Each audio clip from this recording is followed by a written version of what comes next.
What's up, everybody? If you want to join the greatest online Star Wars community, the Fandom Menace, make sure you hit that subscribe button before today's video starts, so you don't miss out on any updates and you're always the first to know when our newest videos go live.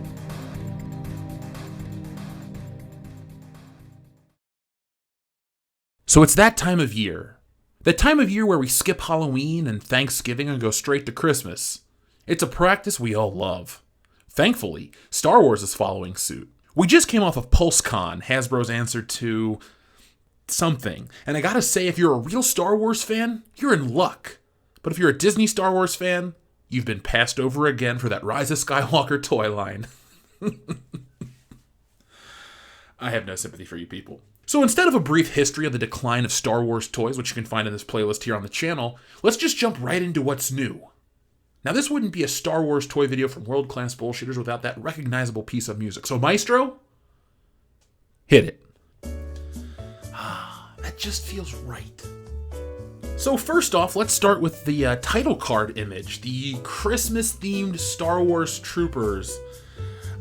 It's very rare that there's an off-branded Star Wars thing so bad as this, but it's 2020, and anything is possible. So first off, we have a snow trooper with what I thought was a hockey stick at first, and a porg. So yay, the snow trooper, it's so cute, it's so Christmas themed, and yeah, moving on. Now, from a distance, the stormtrooper looks like he has a giant cigarette, but no, he does not. And if we look closely, the iconic design, the white, cold, faceless armor, has been replaced by shin guard armor that looks like striped socks, a Christmas-themed scarf, a Christmas-colored blaster, and a Christmas-themed Babu Frick.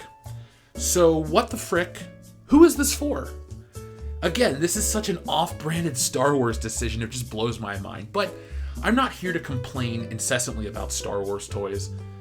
Just the next two. So after this, we have the Clone Trooper with another porg. The Clone Trooper is in a very similar color scheme to the original Stormtrooper. Striped socks, all that fun stuff. So after the Clone Trooper, we have the Range Trooper from Solo: A Star Wars Story. And oh boy, he is made out to look just like Santa Claus. And he's included with a little Rudolph the Red-Nosed Reindeer D.O. Awesome. Let's take a look at some of the vintage collection stuff. So, for those out there that are the 3 3/4 inch enthusiasts, you have, rightly so, been a little angry with the treatment of Star Wars.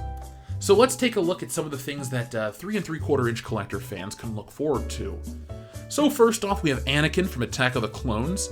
This is an interesting Anakin choice. I had the figure, the original one, back in 2002, where the lightsaber slid out of his arm and he had a magnet in his hand, and he could use the Force to open the treasure chest, which could have a gun in it. It was dumb but kind of cool. That was the era of Star Wars where the figures came with little world-building pieces that are really more valuable than the figures themselves, because yeah, you'll have this Anakin come out every once in a while, but you'll never have a magnetic gearbox that looks just like it's ripped right out of the original trilogy. Then, while we're still talking about Attack of the Clones, let's talk about some of the clones. So we have a Rex figure. He looks awesome. He is, again, a 3 3/4 inch figure. So if you're a troop builder and you need someone to lead your clone army, well, here you go. Now, there's no way you can have your clone army without your battle droid army. So here's a brand new battle droid figure from Episode 1. And it looks fine. I don't really think you can improve upon the battle droid design outside of a couple mechanical things to have your figure hold the gun with 2 hands. Outside of that, sculpting-wise, I think they pretty much had it perfect since 1999. But it is nice for those who want an upgraded model that they can get it. We'll stick with Episode 1 for just a minute, and we'll look at this Padme figure. Queen Amidala, if you will. Again, a very nice looking figure, high quality. Keep in mind this is 3 3/4 inch scaled, so she's going to be shorter than the other figures. But again, it looks good for what it is. And I don't think pictures really do these figures justice at this scale, because once you see them, you can see that sometimes the paint for the skin is a little translucent, and some of the glaring errors that you see in a high resolution photo aren't noticeable to the human eye. So sometimes having in-hand images is better than a production shot like this. So let's move it up to the original trilogy while we're talking about this scale, and we have a TIE Fighter pilot, which this is a nice looking TIE Fighter pilot. You can get this figure You've been able to get it for years. It's really nothing new. And the final 3 3/4 inch action figure comes from The Mandalorian. Yeah, The Mandalorian. But that's not the last time we're going to talk about The Mandalorian. So right here we have a flame trooper from The Mandalorian, and he looks pretty cool. This is one of those areas where Disney has expanded on the Star Wars lore and hasn't shit the bed. But we have enough to talk about them shitting the bed a little later in this video, so we'll just keep the praise here, and now it's over. Now let's move on to the other scale, the 6-inch Black Series figure. So I'm going to be biased, and I'm going to start out with my favorite figure. So fresh off The Empire Strikes Back, we have Han Solo in Hoth gear. Is this the best looking Han Solo we've ever seen? No, but it is the best looking Han Solo in Hoth gear at this scale. Now you can't have Han Solo without Luke Skywalker, the reason he exists to go out there and save him. He was worried that his tauntaun would freeze before the first marker. Oh wait, no he wasn't, he didn't care. He only cared about his friend. See, I can't even get through a toy video without talking about the characteristics and trait of an awesome character. But, yeah, he has more than one trait. Yes, it'd be traits. But, anyway, Luke looks cool. He comes with his lightsaber. He's got his scar, all this stuff. So you can get the Wampa right now. So if you're one of those people that are trying to get into Star Wars collecting, original trilogy era, have at it. Everybody's out there. Sticking with the original trilogy, we also have a brand new Boba Fett. And this is the Boba Fett from Return of the Jedi. And now I will say from a collector's standpoint that this figure from Hasbro looks as good as some of the Figure Arts and Mafex equivalents. And I know people are going to go, oh Jeff, that's not right. How can you say that as a collector? Look, I buy Mafex figures. Their Marvel figures beat the hell out of Marvel Legends in terms of scale, accessories, quality of paint, all that stuff. Yeah, the Marvel Legends are $20 and the other ones are more expensive, but you get what you pay for. I would never in a million years trade my Mafex Spider-Man for anything Hasbro gives us. If you're one of those people that thinks the new vintage Spider-Man is the best one ever, hey, I hope you have a good time with that figure, but be honest with yourselves. There's better toys out there, you just don't want to pay more than 20 bucks. But Boba Fett is incredibly impressive. I mean, look, he's the only figure that's going to get 2 pictures here in this video. And yes, he looks like he's ripped right off the screen from Return of the Jedi.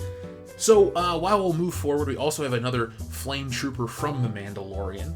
So again, while this is not an original trilogy creation, it fits right in with the original trilogy. I dig it. Now this guy isn't part of the original trilogy, but he goes up against some of the original trilogy heroes, and he is Grand Admiral Thrawn. Now, I even said to myself out loud, this is a nice figure, and I'm going to pick this one up because it just looks cool. So after Thrawn, we have some Episode 2 stuff. We have Commander Cody. This might be from Episode 3. I'm going to go with 3 because this is what he looked like with Order 66. We also have a basic clone from Attack of the Clones. If you're a troop builder, folks, this is the prime time to get this. These are good figures at this scale. So now that we're out of the prequel era, let's take a look at The Mandalorian. So last year we had the Mandalorian figure come out. We had Cara Dune. I believe there was an IG-11 figure. And this year, early this year, you were able to get Baby Yoda. But at the 6-inch scale from the Mandalorian, right here we have this lady. I'm blanking on her name. You can correct me in the comments. Thank you very much for that. But she has a figure, the Armorer is what I'm going to call her for the sake of this.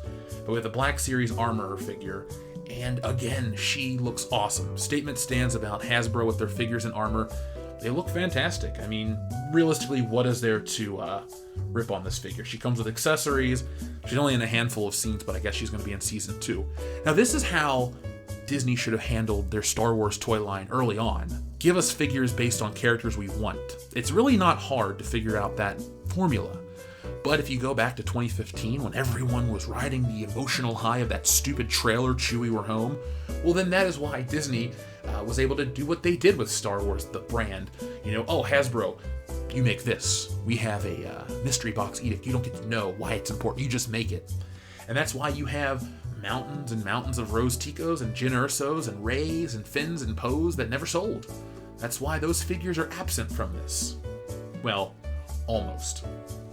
So, before we get into the next segment, I figure we should talk about the one, the only, the lone Star Wars figure from Star Wars Episode 9, The Rise of Skywalker, the only sequel trilogy character in this presentation at all. Because before we get to this figure, we have an Ahsoka Tano lightsaber. Cool, awesome. If you are into collecting that kind of stuff, awesome, more power to you. But here's the lone Star Wars figure that we have from the sequel trilogy, and that is Dark Rey. And this isn't a real picture of the figure, this is a rendering, so it's not going to look this good, but if it does, awesome. At the end of the day, I don't care who the figure is, I just want all of the toys to look great. And that's not really the case. I mean, look at all the Rose Ticos.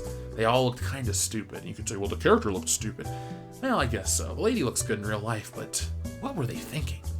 But yes, this is the sole addition to the Rise of Skywalker toy line to pad out The Last Jedi, or even The Force Awakens was missing figures. All of those characters that everyone swore by all those months ago, well, guess what? All those years even. We're almost a year removed from The Rise of Skywalker, and there ain't a single character figure based on new Finn. I don't see new Poe. I haven't seen the Emperor. I haven't seen any of the bad guys, any of the new troopers outside of the Sith Trooper. I didn't see the Space Horses. So you had Rey, you had Kylo Ren, you had Babu Frick, you had Janna, a Sith Trooper, and something else. Now, the reason I keep bringing this up constantly isn't just to rub salt in the wounds of all those salty Disney Star Wars fans that aren't getting their figures because your characters ain't that goddamn popular. But I'm saving one more figure until the end of all of this. Now, who have I mentioned that is missing from the Disney sequel era? All the main characters from The Rise of Skywalker outside of Rey. You know who's getting a figure, a brand new figure, before any of the Disney era Star Wars figures are going to get made into plastic? Because they're never going to. It was a failed experiment and it sucked ass. But this character that's going to blow your mind is getting a figure before all of that stuff. And it is Jar Jar Binks. Yes, you heard it here first, folks. Jar Jar Binks is more marketable than the shit from the Disney sequel trilogy. You're laughing? I'm not laughing. I hope you're laughing, actually, because it is a funny situation. There you go, I broke myself. But Jar Jar Binks, Hasbro saw more financial value in Jar Jar Binks than Snoke in the 6-inch scale, than a new Palpatine based on the Rise of Skywalker. Anything from Rise of Skywalker outside of those few figures I named at the beginning. Jar Jar Binks is more valuable than they are. You heard it here first, folks. No rumors needed, no insider sources, just hard fucking facts and data. Jar Jar Binks is more valuable than those characters. So folks, thank you for watching. Be smart, be safe, but always be excellent to each other.